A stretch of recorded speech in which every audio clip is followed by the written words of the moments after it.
천년이 넘는 세월이 흘렀지만 중세 시대에 벌어진 일들은 여전히 우리의 상상을 초월합니다.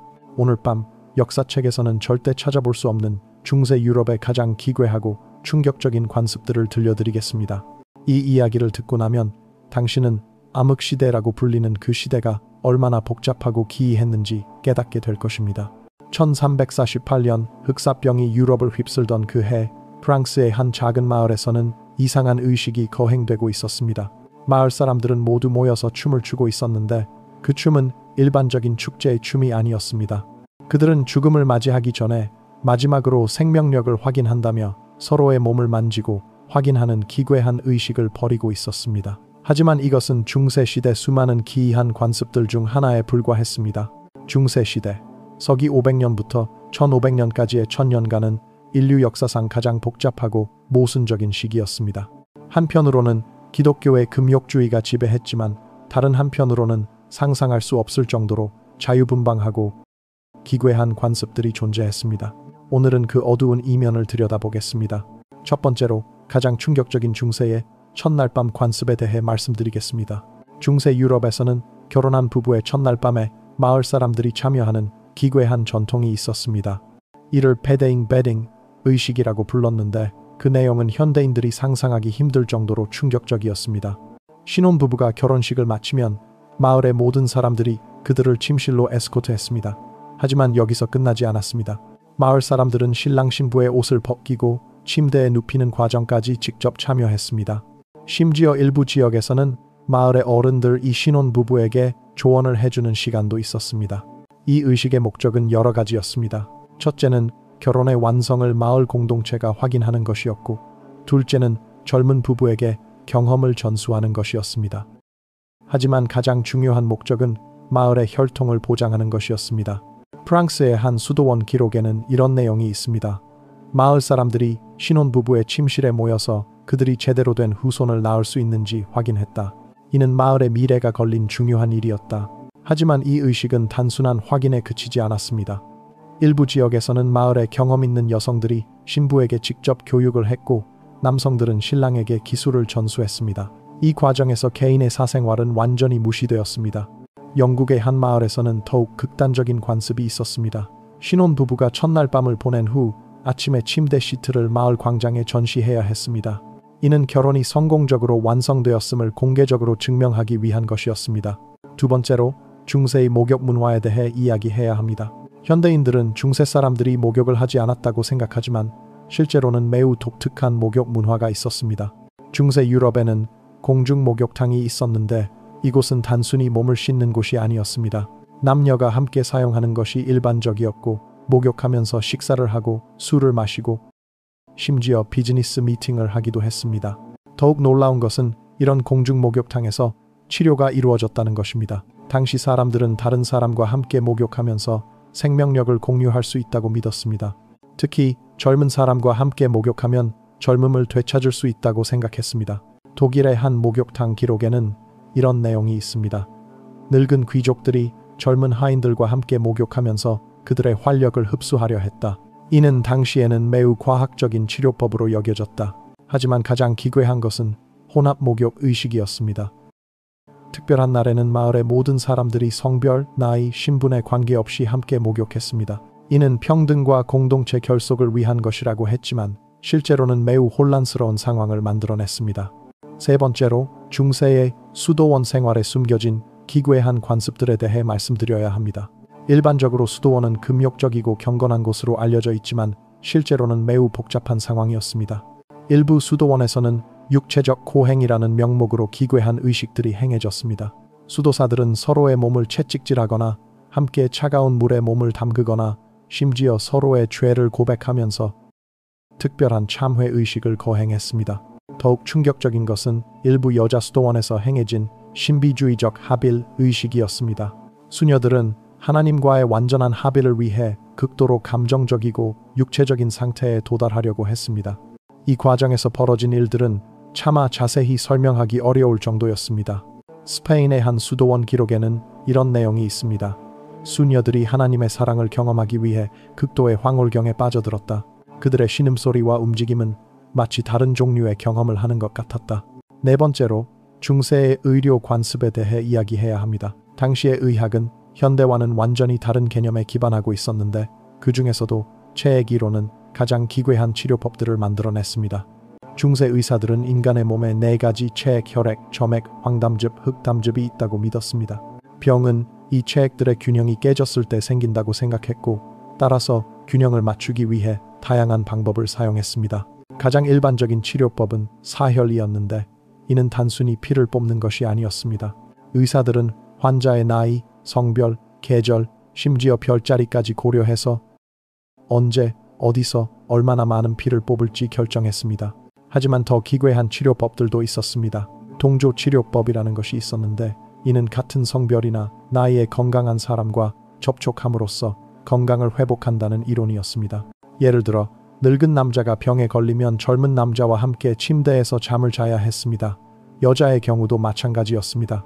이는 생명력의 전달이라고 불렸는데 때로는 매우 친밀한 접촉을 포함했습니다. 이탈리아의 한 의학서에는 이런 내용이 있습니다. 젊은 처녀의 순수한 생명력이 늙은 환자에게 전달되어 건강을 회복시킬 수 있다. 이를 위해서는 직접적인 접촉이 필요하다. 5번째로 중세의 마녀 사냥과 관련된 기괴한 관습들에 대해 말씀드려야 합니다. 마녀 사냥은 단순한 종교적 광신이 아니라 매우 복잡한 사회적 현상이었습니다. 마녀로 의심받은 여성들은 마녀 판별 과정을 거쳐야 했는데 이 과정에서 벌어진 일들은 충격적이었습니다. 가장 일반적인 방법은 물의 시험이었는데 여성을 물에 던져서 뜨면 마녀, 가라앉으면 무죄라고 판단했습니다. 하지만 더 직접적인 검사 방법들도 있었습니다. 마녀 사냥꾼들은 여성의 몸 전체를 검사해서 악마의 표식을 찾으려 했습니다. 이 과정에서 여성들은 완전히 옷을 벗겨진 채로 남성들 앞에서 굴욕적인 검사를 받아야 했습니다. 악마의 표식은 사실상 무엇이든 될 수 있었습니다. 사마귀, 점, 흉터, 심지어 자연스러운 몸의 일부까지도 증거가 될 수 있었습니다. 가장 끔찍한 것은 이런 표식을 찾기 위해 여성의 가장 사적인 부분까지 검사했다는 것입니다.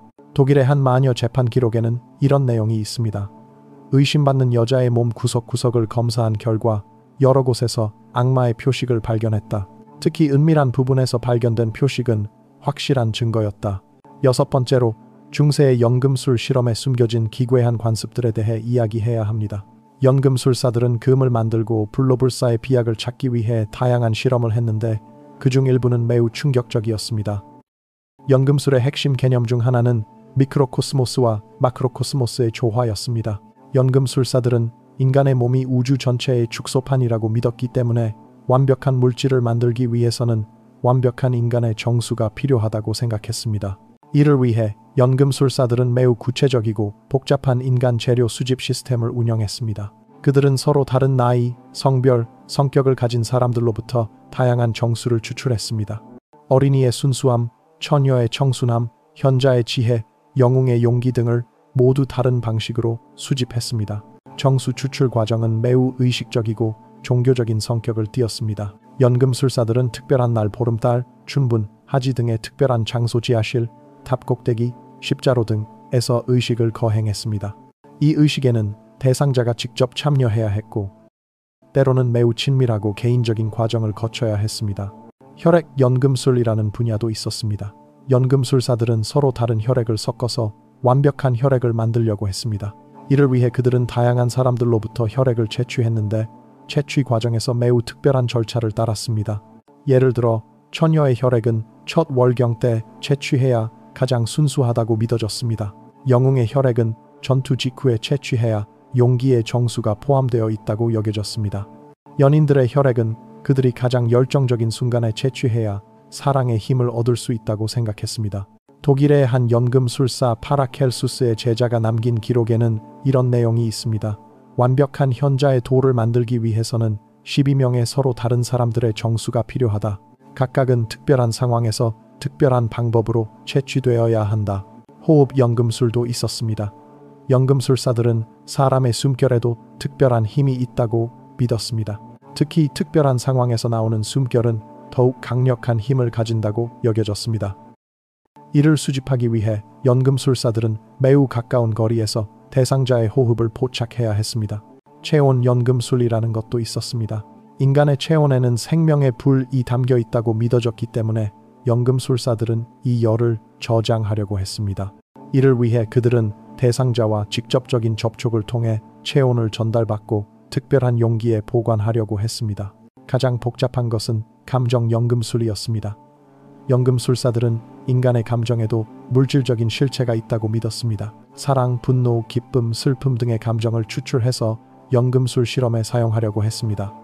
이를 위해 연금술사들은 대상자를 특별한 감정 상태로 만들어야 했습니다.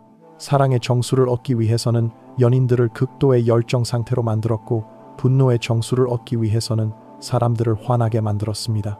이 과정에서 연금술사들은 매우 다양하고 때로는 극단적인 방법들을 사용했습니다. 쌍생연금술이라는 개념도 있었습니다. 일부 연금술사들은 두 명의 사람을 연금술적으로 결합시켜서 더 완벽한 존재를 만들 수 있다고 믿었습니다. 이를 위해 그들은 서로 보완적인 성질을 가진 두 사람을 선택해서 융합 과정을 진행했습니다. 이 과정에서 두 사람은 같은 연금술 용기 안에서 장시간을 보내야 했습니다. 그들은 같은 음식을 먹고 같은 공기를 마시고 같은 온도를 경험해야 했습니다. 연금술사들은 이런 과정을 통해 두 사람의 정수가 서로 섞여서 새로운 형태의 완벽한 존재가 탄생할 수 있다고 믿었습니다. 프라하의 루돌프 2세 궁정에서 일했던 한 연금술사의 기록에는 이런 내용이 있습니다. 두 완벽한 인간을 결합시켜 신과 같은 존재를 만들 수 있다. 이를 위해서는 그들의 정수가 완전히 섞여야 한다. 이 과정은 수개월에 걸쳐 매우 신중하게 진행되어야 한다. 시간 연금술이라는 개념도 있었습니다. 연금술사들은 시간 자체도 일종의 물질이라고 믿었기 때문에 과거나 미래의 시간 정수를 현재로 가져올 수 있다고 생각했습니다. 이를 위해 그들은 매우 오래된 물질이나 매우 젊은 생명체로부터 시간의 힘을 추출하려고 했습니다. 예를 들어 천년된 나무의 수액과 갓 태어난 아기의 체액을 결합시키면 영원한 생명을 얻을 수 있다고 믿었습니다. 이런 실험을 위해 연금술사들은 갓 태어난 아기들과 매우 오래 산 노인들로부터 다양한 재료를 수집했습니다. 7번째로 중세 기사도 문화에 숨겨진 어두운 면에 대해 말씀드려야 합니다. 기사도는 고상하고 낭만적인 이상으로 알려져 있지만 실제로는 매우 복잡하고 때로는 기괴한 관습들을 포함하고 있었습니다. 궁정 연애의 실제 모습은 우리가 상상하는 것과 매우 달랐습니다. 기사와 귀부인 사이의 관계는 단순한 정신적 사랑이 아니라 매우 복잡한 심리적, 육체적 시험들로 이루어져 있었습니다. 기사도의 핵심 개념 중 하나는 완벽한 자제력이었습니다. 진정한 기사는 가장 극한의 유혹 상황에서도 자신의 순수함을 지킬 수 있어야 했습니다. 이를 시험하기 위해 매우 구체적이고 단계적인 시험 과정들이 개발되었습니다. 첫 번째 단계는 시각적 시험이었습니다. 기사는 자신이 사랑하는 귀부인이 목욕하는 모습을 지켜볼 수 있었지만 그 어떤 욕망도 느끼지 않아야 했습니다. 이 시험에서 기사의 모든 반응이 세밀하게 관찰되었고 조금이라도 부적절한 반응을 보이면 실격 처리되었습니다. 두 번째 단계는 접촉 시험이었습니다.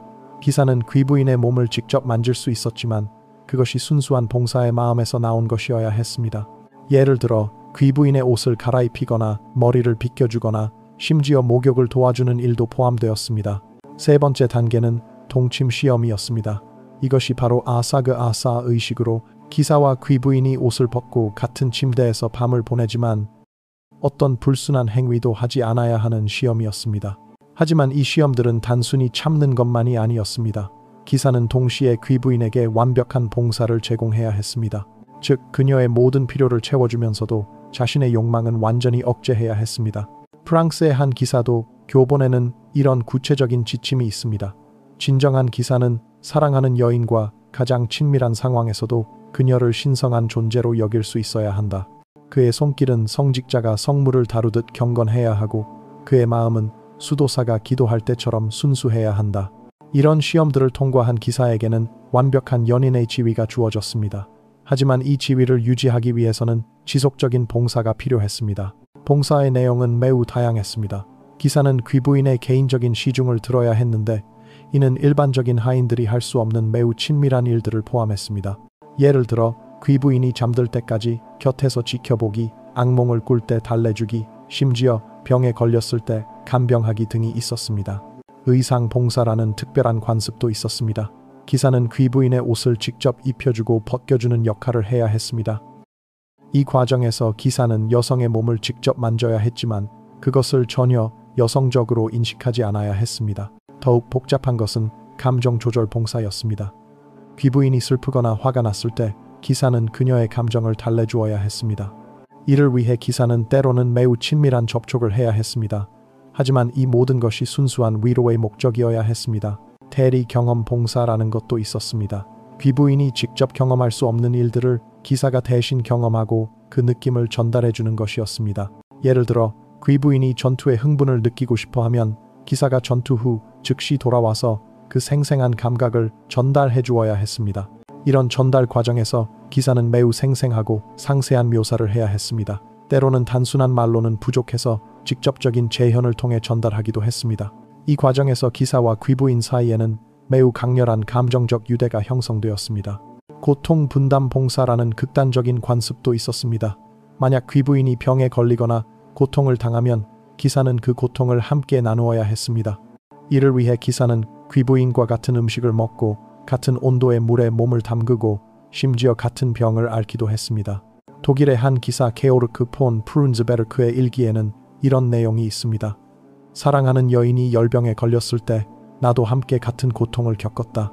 우리는 같은 침대에서 함께 열에 시달렸고 나는 그녀의 고통이 조금이라도 줄어들기를 기도하며 그녀의 이마를 식혀주었다. 순환 봉사라는 복잡한 시스템도 있었습니다. 한 명의 귀부인이 여러 명의 기사들로부터 동시에 봉사를 받는 경우 기사들은 서로 다른 종류의 봉사를 담당해야 했습니다. 예를 들어 한 기사는 감정적 봉사를, 다른 기사는 육체적 봉사를, 또 다른 기사는 지적 봉사를 담당했습니다. 이런 분업 시스템에서 기사들은 서로 경쟁하면서도 협력해야 했습니다. 그들은 귀부인의 완벽한 만족을 위해 함께 노력해야 했지만 동시에 그녀의 특별한 총애를 받기 위해 서로 경쟁해야 했습니다. 완벽성 추구 봉사라는 개념도 있었습니다. 기사는 귀부인을 더욱 완벽한 존재로 만들기 위해 노력해야 했습니다. 이를 위해 기사는 귀부인의 몸과 마음의 모든 결함을 찾아내고 그것을 개선하는 방법을 연구해야 했습니다. 예를 들어 귀부인의 피부가 거칠다면 기사가 직접 부드럽게 만들어 주어야 했고 그녀의 머리카락이 윤기가 없다면 기사가 특별한 방법으로 관리해 주어야 했습니다. 이런 완벽성 추구는 때로는 매우 친밀하고 개인적인 영역까지 확장되었습니다. 정신적 융합 봉사라는 가장 극단적인 형태도 있었습니다. 이는 기사와 귀부인이 완전히 하나의 존재가 되는 것을 목표로 했습니다. 이를 위해 그들은 같은 음식을 먹고 같은 공기를 마시고 같은 꿈을 꾸려고 노력했습니다. 이런 융합 과정에서 기사와 귀부인은 극도로 친밀한 시간을 보내야 했습니다. 그들은 서로의 호흡에 맞춰 숨을 쉬고 서로의 심장 박동에 맞춰 맥박을 조절하려고 했습니다. 심지어 서로의 체온을 공유하기 위해 매우 가까운 거리에서 장시간을 보내기도 했습니다. 하지만 이 모든 과정에서 가장 중요한 것은 순수함을 유지하는 것이었습니다. 아무리 친밀한 상황이라도 기사는 절대로 불순한 생각을 가져서는 안 되었습니다. 이런 극도의 자제력이야말로 진정한 기사도의 증거로 여겨졌습니다. 이런 기사도 문화는 중세 후기로 갈수록 더욱 복잡하고 극단적인 형태로 발전했습니다. 일부 지역에서는 기사와 귀부인의 관계가 거의 종교적인 수준의 의식이 되었습니다. 8번째로 중세의 길드 문화에 숨겨진 기괴한 인문 의식들에 대해 이야기해야 합니다. 길드는 중세 도시의 경제적 기반이었지만 새로운 구성원을 받아들이는 과정에서 매우 특이한 의식들을 거행했습니다. 길드 입문 과정은 단순한 기술 시험이 아니라 복잡한 인간성 시험이었습니다.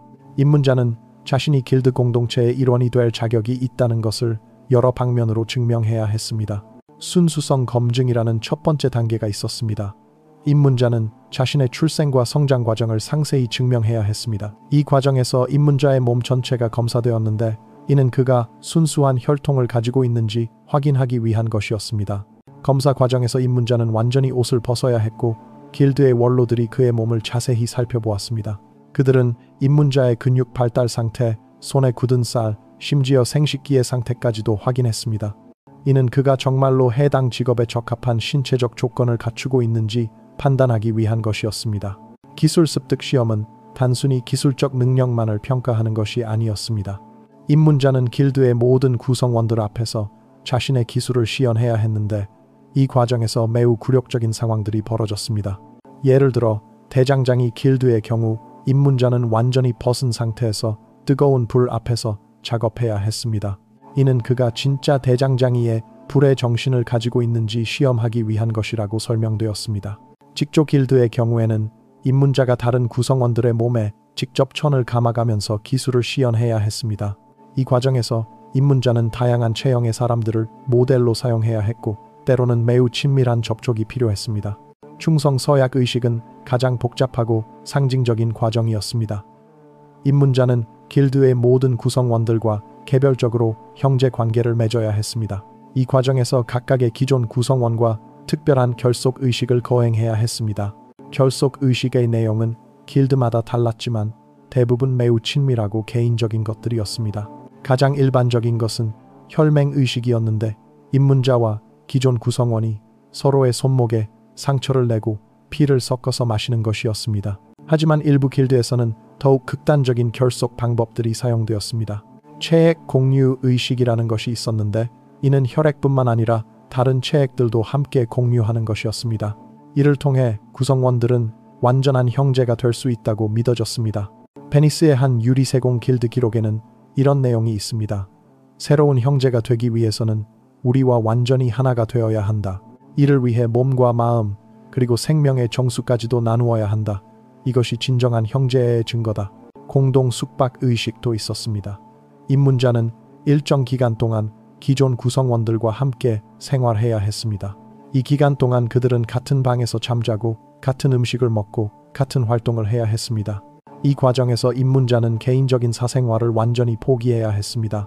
기존 구성원들은 입문자의 모든 행동을 관찰할 권리가 있었고 입문자는 그들의 모든 요구에 응해야 했습니다. 비밀 공유 의식도 중요한 부분이었습니다. 길드에는 외부인이 알아서는 안 되는 다양한 영업 비밀들이 있었습니다. 하지만 이런 비밀들을 공유하기 전에 입문자는 먼저 자신의 가장 깊은 비밀을 길드 구성원들에게 털어놓아야 했습니다. 이런 상호 비밀 공유를 통해 길드 구성원들은 서로를 완전히 신뢰할 수 있게 되었고 동시에 서로를 견제할 수 있는 수단도 확보했습니다. 만약 누군가가 길드를 배신한다면 다른 구성원들이 그의 비밀을 폭로할 수 있었기 때문입니다. 기술 전수 의식은 가장 신성하고 비밀스러운 과정이었습니다. 길드의 최고 기술들은 단순히 말로 전수되는 것이 아니라 매우 특별한 의식을 통해 전달되었습니다. 예를 들어 연금술사 길드의 경우 입문자는 마스터와 특별한 정신적 융합 과정을 거쳐야 했습니다. 이 과정에서 마스터는 자신의 모든 지식과 경험을 입문자에게 전달해야 했고 입문자는 그것을 완전히 흡수해야 했습니다. 이런 전수 과정은 때로는 며칠 또는 몇 주에 걸쳐 진행되었습니다. 그 기간 동안 마스터와 입문자는 거의 분리되지 않은 채로 함께 지내야 했고 매우 친밀한 스승제자 관계를 형성해야 했습니다. 플로렌스의 한 예술가 길드 기록에는 이런 내용이 있습니다. 진정한 예술의 정수는 말로 전할 수 없다. 그것은 마스터의 영혼에서 제자의 영혼으로 직접 전달되어야 한다. 이를 위해서는 두 사람이 완전히 하나가 되는 시간이 필요하다. 9번째로 중세의 축제 문화에 숨겨진 충격적인 관습들에 대해 말씀드려야 합니다. 길드는 중세 도시의 경제적 기반이었지만 새로운 구성원을 받아들이는 과정에서 매우 특이한 의식들을 거행했습니다. 길드에 입문하려는 젊은이들은 통과 의례를 거쳐야 했는데 이 의례들은 종종 굴욕적이고 고통스러웠습니다. 가장 일반적인 것은 나체 시험이었는데 입문자는 길드 구성원들 앞에서 옷을 벗고 자신의 적합성을 증명해야 했습니다. 하지만 더 복잡한 의식들도 있었습니다. 결속 의식이라는 것이 있었는데 새로운 구성원은 기존 구성원들과 특별한 유대를 형성해야 했습니다. 이를 위해 그들은 함께 목욕하고 함께 잠자리를 나누고 심지어 서로의 비밀을 공유해야 했습니다. 가장 극단적인 경우에는 혈맹 의식이 있었습니다. 입문자와 기존 구성원들이 서로의 피를 섞어서 마시거나 상처를 내서 피를 직접 접촉시키는 의식이었습니다. 베네치아의 한 상인 길드 기록에는 이런 내용이 있습니다. 새로운 형제가 되기 위해서는 우리와 완전히 하나가 되어야 한다. 이를 위해 몸과 마음 그리고 피까지도 나누어야 한다. 9번째로 중세의 축제 문화에 숨겨진 충격적인 관습들에 대해 말씀드려야 합니다. 중세 유럽에는 1년 내내 다양한 축제들이 있었는데 그중 일부는 현대인들이 상상하기 어려울 정도로 자유분방했습니다. 가장 유명한 것은 바보들의 축제였습니다. 이 축제 기간 동안에는 모든 사회적 규범이 뒤바뀌었습니다. 하인이 주인이 되고 여자가 남자가 되고 성직자가 평신도가 되는 역할 바꾸기가 일어났습니다. 하지만 이런 역할 바꾸기는 단순한 놀이가 아니었습니다. 실제로 사람들은 반대 성별의 옷을 입고 반대 성별의 역할을 완전히 수행해야 했습니다. 이 과정에서 평소에는 상상할 수 없는 일들이 벌어졌습니다. 춘분 축제라는 것도 있었는데 이는 생명력과 번식력을 기념하는 축제였습니다. 이 축제에서는 마을의 모든 젊은 남녀가 참여해서 생명의 의식을 거행했습니다. 축제의 절정에서는 메이폴 의식이 있었는데 이는 거대한 기둥 주위에서 남녀가 함께 춤을 추는 것이었습니다. 하지만 이 춤은 점점 더 친밀하고 원시적인 형태로 변해갔습니다. 영국의 한 마을 기록에는 이런 내용이 있습니다. 춘분 축제 밤에는 모든 규칙이 사라진다. 젊은이들은 숲으로 가서 자연의 법칙에 따라 행동한다. 이는 마을의 번영을 위한 필수적인 의식이다. 마지막 10번째로 중세의 순례 문화에 숨겨진 기괴한 관습들에 대해 말씀드리겠습니다. 순례는 종교적 여행이었지만 실제로는 매우 복합적인 경험이었습니다. 순례자들은 몇 달 또는 몇 년 동안 함께 여행하면서 매우 친밀한 공동체를 형성했습니다.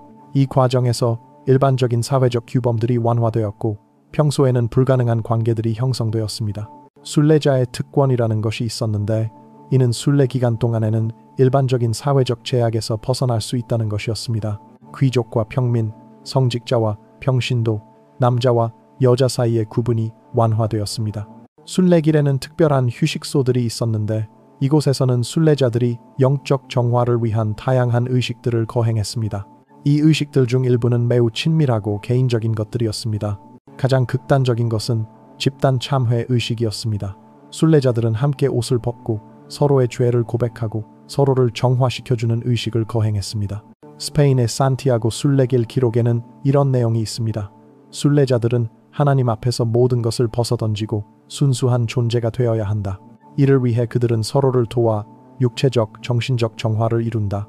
이러한 중세의 기괴한 관습들은 단순한 미개함의 표현이 아니었습니다. 그것들은 당시 사람들의 세계관과 가치관을 반영하는 복잡한 문화적 현상들이었습니다. 중세 사람들은 현대인들과는 완전히 다른 방식으로 몸과 마음, 개인과 공동체, 신성함과 속됨의 관계를 이해했습니다. 그들에게는 우리가 기괴하다 하고 생각하는 것들이 매우 자연스럽고 필요한 것들이었습니다. 또한 이런 관습들은 중세 사회의 다양성과 복잡성을 보여줍니다. 일반적으로 중세는 단조롭고 억압적인 시대로 여겨지지만 실제로는 매우 다양하고 역동적인 문화들이 공존했던 시기였습니다. 현대의 우리도 언젠가는 후세 사람들에게 기괴한 관습을 가진 시대로 기억될 수 있습니다. 문화와 관습은 시대에 따라 변하는 것이며 과거를 판단할 때는 그 시대의 맥락을 이해하려는 노력이 필요합니다. 하지만 동시에 우리는 이런 역사를 통해 인간의 존엄성과 개인의 권리가 얼마나 소중한지도 깨달을 수 있습니다. 과거의 많은 관습들이 개인의 자유와 존엄성을 무시했다는 것은 분명한 사실입니다. 이것이 바로 중세 시대의 가장 기괴한 관습들의 진짜 이야기였습니다. 인간 문화의 복잡성과 다양성을 보여주는 동시에 우리가 얼마나 발전해왔는지를 깨닫게 해주는 역사였습니다. 다음번에 중세 시대나 역사적 관습에 대해 생각할 때 잠시 이 이야기들을 떠올려 보세요. 역사는 단순하지 않으며 모든 시대에는 우리가 상상하지 못하는 복잡한 이야기들이 숨어 있다는 것을 기억해 주세요. 더 많은 역사 속 숨겨진 진실들과 문화적 신비들이 궁금하다면 구독 버튼을 누르고 알림을 설정해 주세요. 다음에 들려드릴 이야기는 한번 들으면 절대 잊을 수 없을 겁니다.